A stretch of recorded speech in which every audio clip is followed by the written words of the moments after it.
This next section is what I call the lost principle. This is the 8th principle of natural law, which binds all of the other principles together. Okay? It is what I would call the encapsulating principle. Okay? It's the container inside which all the other principles fit very nicely and neatly. However, it's lost because we're not exercising it. See, we already looked at 1, 2, 3, 4, 5, 6, 7 principles of natural law. And there they are represented by these circles overlapping each other. Okay? Can anybody see an 8th circle anywhere? You got it. Correct. Here's the 8th circle. And this might look familiar.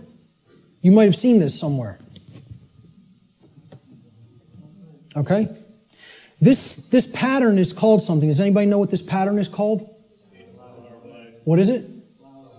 Not the flower of life. The seed of life. The seed of life. Okay? Now, what happens from a seed? It grows. It generates something. It creates something. A seed has an outer casing, an outer shell. Okay? That if you're going to get to the inner core of it that contains all of the creative, genetic, generative material, okay, that shell has to be there and intact. You break the shell of the seed, the creative essence of the seed is going to be gone. Okay? Now, what is that principle? Here's what that principle is. It's the 8th, or what I call the lost principle. And it's the thing that has to be present in order for any change to manifest itself. And it is not what most people think of it as. Even when I tell you what this is, I guarantee you there will be an inaccurate connotative meaning for what people think this means. Okay? Here's what the 8th principle is. It is known as the generative principle, or the principle which governs creation, which actually is the causal factor that goes into effect and generates the result that we say that we want. But what's the real term for it? Who can guess what the actual term, what the generative principle of creation actually is? No, it is not action. Okay, now most people will say it's love. I want to distinguish it from the concept of love, even as I'm going to describe love in this presentation a little bit later on. Okay? What is it? Procreation. No? What? Compassion. Somebody said it. Compassion? But somebody said something else. No? Care. Who? Care. There it is. Okay? The generative principle is care. Now, this is different than compassion. People say, why don't you use the word compassion? Because that's not what I'm talking about. It is a different concept than compassion, or even what I would describe as love. Care, and I mean care with a capital C, and here I didn't even put it with a capital C. I'm just putting it in all uppercase. All uppercase care. Distinguish this from care with a lowercase c. Okay? This means, what are you giving attention and helping to grow? What are you focusing upon? Because what focus you're focusing upon, that's what's ultimately getting generated, getting created, and growing. And this doesn't mean be ignorant of what's going on in the world and don't look at anything that's negative because you're going to feed that and give power to it. That's not what it means. Okay? That means, you know what you're feeding? In that instance, if you want to do that, you're feeding ignorance. And that's what's going to grow. It's the exact opposite that the New Agers want you to believe that it is. By ignoring the negative, you are ensuring that more of it occurs.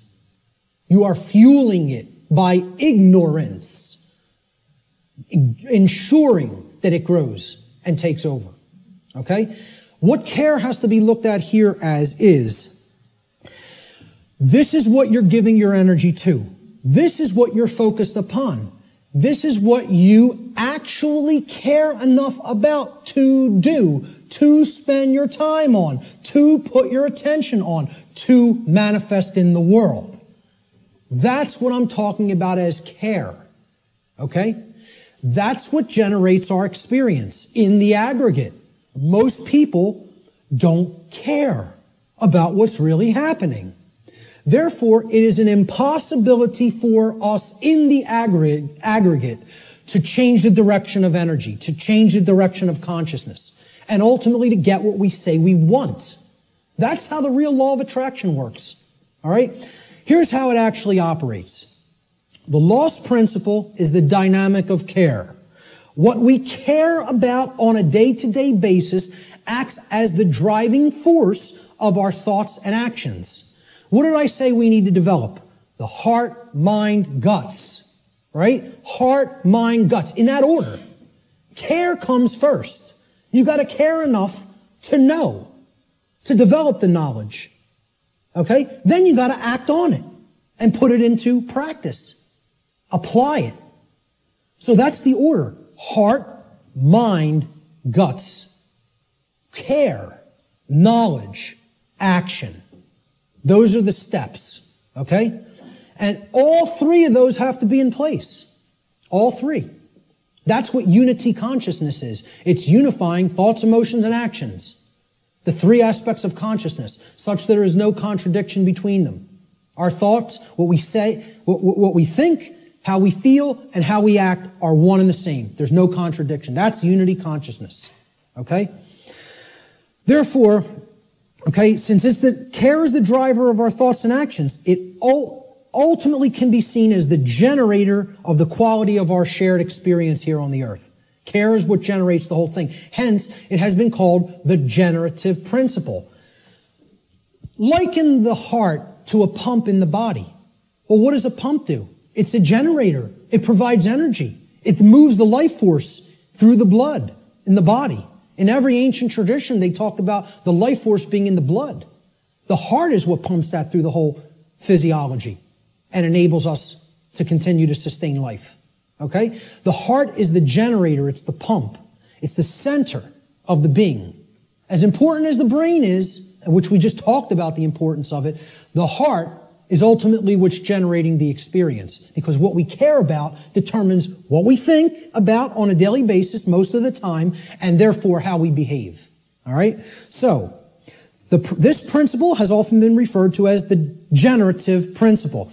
Is anybody familiar with the compasses and square symbol of Freemasonry? With the G in the middle? Well, that's what the G stands for at the highest level. They'll talk about many porch masons. These are the exoteric masons that are given the teachings of the profane and they think they're in the know. Okay?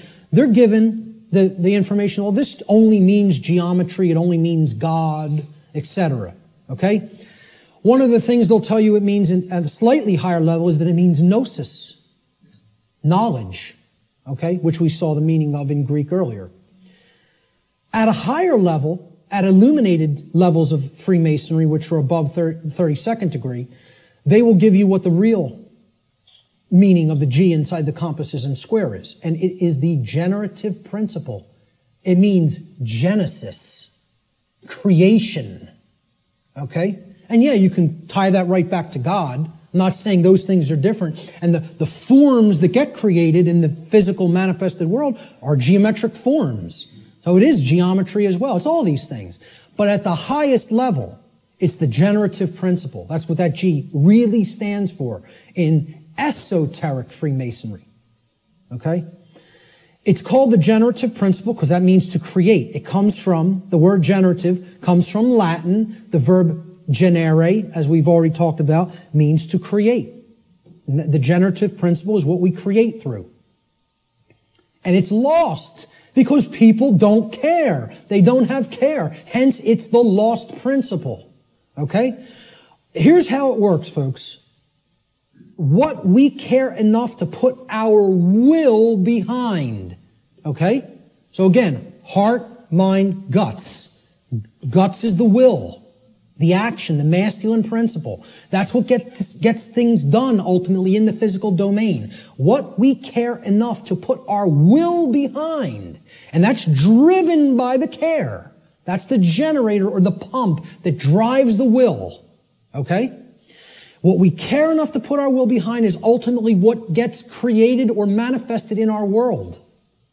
The world is the way that it is because most people do not care enough, even if they say, they pay lip service, okay, and say that they want things to be different. They don't care enough to actually change it through their actions. Because when it comes all down to it, and I said this in my New Age, BS seminar or lecture, okay? What it comes down to is preventing action. Preventing action. That's what the New Age community is designed to do. They want people inactive because the dark occultists know that the thing that is ultimately generating our reality is behavior, as you saw in that simple four-part chart, that little building block chart that I put up there. Action is what's generating the reality. That gets generated through what we care about because our cares and our desires drive our actions. Okay? So most people will say they want things to change, but then when you say, what are you doing to make that change happen? Not a word. Silence comes back on the other end. Okay? So, they don't care enough to change it through their actions. That's what the generative or lost principle is about. And until that principle is regained and people get out of their laziness and most of all get out of their cowardice. Again, in that New Age lecture, I'm talking about what it ultimately comes down to in the New Age movement. And I'll look at any New Ager in the eyes. They're cowards. Cowards. Ultimately, they know the evil that we're up against, and they intend to do not a damn thing about it. That's what it really comes down to. And anybody telling you it's different than that is lying to you. Okay? They're cowards. Period. And I'll say it right to any of their faces.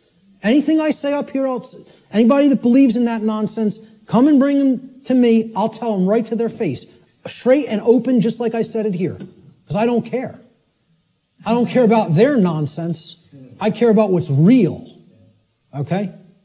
So, I'm telling you, this religion has to go. It's got to go. If people are going to make real change happen, the idea that it can't be done, that it can be done without taking actual real world action has to be purged from human consciousness.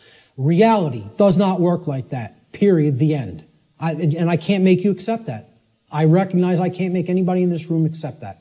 All I can do is put it out there for your consideration. And if you have some common sense and really, really think about it, you'll understand what I'm saying here is absolutely the way it is. Okay? Many people want to deceive you through these religious notions, okay, which is all about getting people to stand down and accept their chains. That's what that religion's in place for. All right?